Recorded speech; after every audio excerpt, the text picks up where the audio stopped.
Patrick Mcneill was 21 years old. He was a student at Salle University in Philadelphia. Intelligent, athletic, close to his family, and excited about the future. On the night of February 14, 2002, Patrick went out with friends to celebrate Valentine's Day. The group spent the evening at local bars near campus. By all accounts, it was a normal night.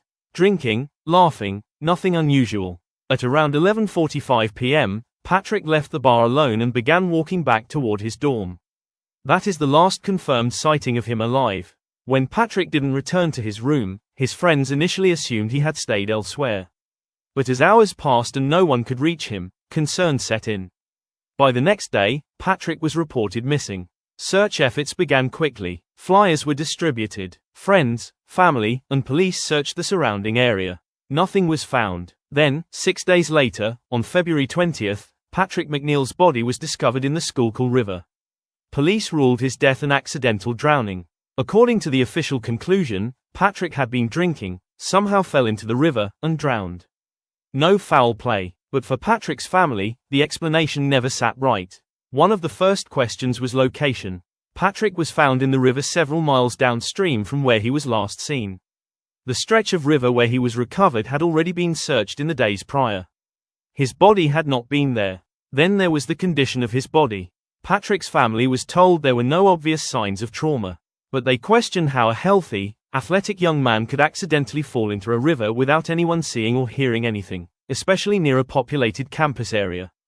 Patrick also had a known fear of water. Friends said he avoided swimming whenever possible. There were no witnesses, no confirmed sightings after he left the bar, no clear explanation for how he ended up in the river, and then came the detail that would later link Patrick to the Smiley face killings theory.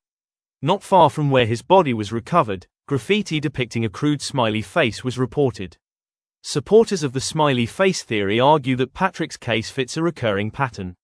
A young man out drinking, separated from friends, vanishes, found in water days later, death ruled an accident, questions left unanswered. They also point to the delay in recovery, suggesting the body may not have been in the river the entire time. Skeptics argue something else entirely. They say alcohol, darkness, cold February weather, and proximity to water create a dangerous combination. They argue that graffiti is common and meaningless. And they point out that drownings involving intoxicated young men are tragically frequent. Officially, Patrick Mcneill's death remains classified as accidental, but his family continues to believe there is more to the story. For them, too many details were never fully explained. Too many assumptions were made too quickly. Patrick was not just a name on a list.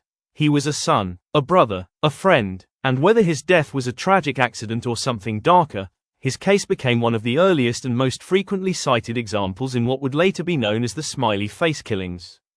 In the next video, we move to another case. Another young man, another night out, another body found in water.